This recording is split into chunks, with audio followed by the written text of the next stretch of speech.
Yo l'équipe, c'est Zephyr et bienvenue dans cette deuxième partie où on va vérifier ensemble si Bulbizarre est le meilleur starter de la première génération. Alors je rappelle, ces vidéos ont pour but de faire s'affronter les trois starters de la première génération, à savoir Salamèche, Carapuce et Bulbizarre, et peut-être un quatrième invité surprise qui viendra s'ajouter au casting. Et on va les faire s'affronter non pas en combattant, mais en vérifiant lequel des quatre, du coup, termine l'aventure le plus rapidement possible. Alors je rappelle les règles de ce challenge, de ce speedrun quelque part. Vous avez le droit d'utiliser uniquement le starter sélectionné en combat, en l'occurrence pour cet épisode, pour cette série d'épisodes Bulbizarre. J'ai bien évidemment le droit d'utiliser des CS-claves pour moi avancer dans l'aventure. Et je n'ai pas le droit, je n'ai aucunement le droit d'utiliser des objets en combat. Alors, la dernière fois qu'on s'était quitté, on avait battu le rival numéro 4, on en était rendu à 4h et 21 minutes de temps de jeu. Et du coup, on repart directement affronter Koga. Vous l'avez vu dans les images, j'ai oublié l'attaque tranche-herbe au détriment de Méga Sensu. Pourquoi ? Parce que si vous avez vu les premiers épisodes de cette chaîne, vous savez que dans la génération numéro 1, il y a un glitch avec les attaques de statut, les attaques pour se stabber. C'est-à-dire que quand on monte sa vitesse, son attaque ou sa défense, à partir du moment où on obtient les badges, et ben ça monte toutes les autres stats avec. Là, vous avez vu que Bulbizarre a l'attaque croissance qui va être clé, qui va être primordiale dans le reste de l'aventure, parce que c'est elle qui va me permettre de pouvoir passer mes adversaires plus facilement. Pourquoi ? Parce que l'attaque croissance monte ma défense et mon attaque, et avec le glitch de l'obtention des badges d'arène, ça va considérablement augmenter mon attaque. Et du coup, l'attaque sensu va de pair avec cette attaque, parce que je vais pouvoir regagner ma vie au fur et à mesure et faire de Bulbizarre un monstre absolu. Du coup, le premier badge de cette vidéo, à savoir Koga, est passé relativement facilement, à savoir que son dernier Smogogo ne m'a même pas fait destruction. Donc j'ai pu le passer de manière assez simple avec ma technique. Et je me retrouve face au rival numéro 5 qui possède un Alakazam et un Dracofeu. Alors on voit que je me stab sur le début du combat de manière classique. Par contre je me fais éclater derrière par son Alakazam avec ses magnifiques coups critiques qui me défoncent. Du coup ce que je fais, je décide d'utiliser, j'ai 3 super bonbons en stock, je décide de les utiliser. On rappelle que le but de cette aventure, c'est pas d'en chier un maximum, c'est d'essayer de finir le plus rapidement possible. Du coup, il faut absolument que je puisse passer en vitesse l'Alakazam. Je prends les super bonbons et c'est reparti pour, alors je sais plus c'est le combienième d'affrontement, parce que mon dieu qu'il y a énormément de rage kit au fur et à mesure dans l'aventure pour justement essayer de garder la run la plus rapide possible. Et là, après avoir pris les super bonbons, je me fais éclater par son roucardage. Du coup bon, je vous passe les détails. On recommence directement sur un nouvel affrontement. La technique ultime de croissance méga sensu, vous voyez sur le Léviathan, les dégâts que je fais avec méga sensu, et le but là c'était vraiment d'outspeed l'Alakazam. Chose faite, et j'arrive à le one shot avec un plaquage. Le Dracofeu, on voit que je le défonce, c'est un 2 HKO avec plaquage, lui derrière il me fait flamèche, et j'arrive à passer le rival numéro 5.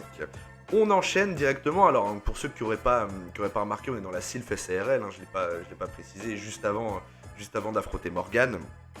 Giovanni qui va être relativement simple à passer. Je me stab quand même parce que je me rappelle qu'il y a un Nidoqueen qui est potentiellement capable de me faire chier en fin de combat. Avec la technique de la croissance, Kangourex c'est un one shot, Rhinocorn c'est un one shot, et on va voir justement que le Nidoqueen ne posera pas de soucis du tout, parce que c'est un 2 HKO. Voilà pour la Sylph SARL, pas trop de complications, on a vu que c'était principalement le rival qui me dérangeait un petit peu avec son équipe hyper complète, mais au final on est passé sans trop de difficultés. On enchaîne et on va affronter Morgane. On va affronter Morgane et Morgane, je suis un peu inquiet quand même parce que son Alakazam est niveau 50. On va voir que j'ai pas beaucoup de niveau d'avance. On en est à 5h55 de jeu. Et on va démarrer directement l'affrontement contre son Kadabra.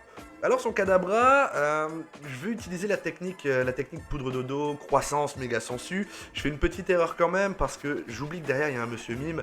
Et pour moi me stabber, c'est beaucoup plus simple de me stabber sur le monsieur mime, il y a moins de risques que sur le Kadabra. J'arrive à survivre quand même. Et du coup, bah je termine de monter avec mes croissances dessus, parce qu'on rappelle, le problème ça va être l'Alakazam. Le monsieur mime passe sans problème. Là pour l'aéromite, je fais quand même des méga sensus parce que j'ai envie de récupérer quand même toute ma vie. Psychologiquement, je me dis que ce serait un peu moins compliqué contre l'Alakazam, mais bon, ça va être trop long. Du coup, je le termine et là, on y est. On y est, Alakazam niveau 43, je l'outspeed et le plaquage, c'est un one-shot. Morgane, c'est passé. On voit quand même que Bulbizarre est un sacré monstre hein, avec son move pool. Justement, c'est de manière générale celui qui est le plus oublié dans cette première génération au détriment de Salamèche et de Carapuce. Mais quand même, on voit qu'avec le bon move pool, il peut rouler sur absolument tout ce qui bouge. Auguste, le fameux type feu. On va utiliser la même technique, à savoir la technique poudre dodo, croissance, méga sensu ou plaquage, en fonction de où se trouve ma vie. Et au final, on va voir que le type plante est supérieur au type feu avec cette technique. Alors le Caninos c'est un one shot, le Ponyta c'est un 2 HKO, celui qui va me plus me faire chier ça va être son Galopa parce qu'avec son attaque danse flamme qui m'immobilise, et bah ça dure un peu plus longtemps, en plus je me prends des coups critiques et au final on va voir que c'est pas passé trop loin avec cette technique de merde qui m'empêche d'attaquer au fur et à mesure. Bon là au final j'ai de la chance d'utiliser une super potion, ça me permet moi de mon côté de reprendre ma vie avec méga sensu. Vous voyez hein, pourquoi j'ai pris méga sensu à la place de tranchère, même si ça tape moins fort avec le combo croissance, j'arrive à me heal dans les combats sans utiliser d'objet. Le Arcanin, la déflagration de son Arcanin m'inquiète, mais l'intelligence artificielle va m'aider à obtenir ce 7ème badge parce qu'il va me faire que des flamèches et une déflagration qui est passée à la fin.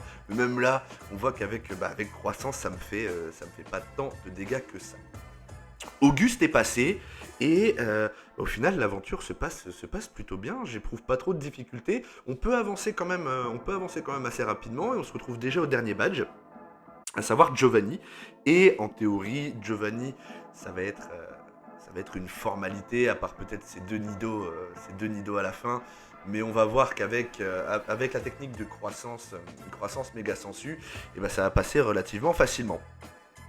Pour ceux qui avaient regardé l'une des toutes premières vidéos de la chaîne, enfin la première série de vidéos de la chaîne avec Roucool, vous pouvez vous rendre compte que la technique que j'utilise là est similaire à celle de la technique hâte. On avait vu dans cette série de vidéos que j'utilisais hâte avec Roucool et ça me permettait quand même de rouler sur tout le monde. Le principe ici avec Bulbizarre est exactement le même. Je suis niveau 51, j'arrive à rouler sur l'équipe de Giovanni relativement facilement et j'obtiens le dernier badge. Tous les badges sont obtenus, il reste que le dernier rival. Le dernier rival, en dehors du fait de l'affrontement après la ligue, c'est le dernier rival de l'aventure. Et ça va être un petit peu plus compliqué, justement. C'est là que les choses commencent à se corser. Alors, pour le Roucarnage, au final, son Roucarnage est hyper chiant de manière générale parce que c'est celui qui t'enlève ta précision et qui te fait vivre un enfer dans le combat. Là, au final, ça va quand même plutôt bien se passer. Parce que au pire des cas, je peux l'endormir pour me stabber derrière, mais au final, pas trop de difficultés. Le Rhinocorn, une formalité, son Neneuf et son Léviator, ça va être une formalité aussi. Mais par contre, ces deux derniers Pokémon sont Alakazam et Dracofeu. Et c'est des monstres! Ils me dégomment littéralement, donc je vais devoir m'y reprendre à plusieurs fois. Et il faut également que l'attaque poudre dodo passe sans échouer, simplement. Donc j'ai dû m'y reprendre à plusieurs fois quand même. Là, on voit que sur la Kazam, je me prends une rafale psy qui va me rendre confus. Je me prends un coup critique derrière, donc il me déglingue la gueule. Au final, après plusieurs tentatives, je décide d'endormir son Alakazam. pour essayer de le passer de manière plus simple. Il fait une protection, je me prends un psycho. Psycho, on voit que ça me fait pas trop de dégâts hein, quand même avec l'attaque croissance qui me buff quand même pas mal. Et au final, j'arrive à le tuer. On revient avec son Dracofeu niveau 53. Je me prends un lance-flamme coup critique qui m'explose la gueule. Et on est bon pour recommencer. Même stratégie, là, le Alakazam, j'ai vu que c'était un 2H KO avec Méga Sensu, du coup je vais pas perdre mon temps à essayer de l'endormir, si je me prends pas de coup critique, ça passe. Donc voilà, les 2 Méga Sensu, le 2H KO, il reste son Dracofeu, et du coup, là je décide de l'endormir pour prévenir justement d'un éventuel lance-flamme encore qui va m'arracher en un seul coup critique. Et on voit justement que son Dracofeu est quand même un sacré tank, parce que malgré tous mes boosts, c'est hyper long d'en venir à bout. Mais au final, ça va passer et l'aventure est réussie. L'aventure est réussie, il n'y a plus que la ligue à aller affronter pour voir au final en combien de temps j'aurais réussi à finir l'aventure. Vous voyez que j'en suis rendu à 6h46 de temps de jeu pour cette première partie. À voir à combien se termine la ligue, on aura la réponse dans le prochain épisode. En attendant, si la série vous plaît, et pour me soutenir, n'hésitez pas à liker, commenter et partager, ça m'aide beaucoup. Et nous, on se retrouve très rapidement pour le prochain épisode. Ciao!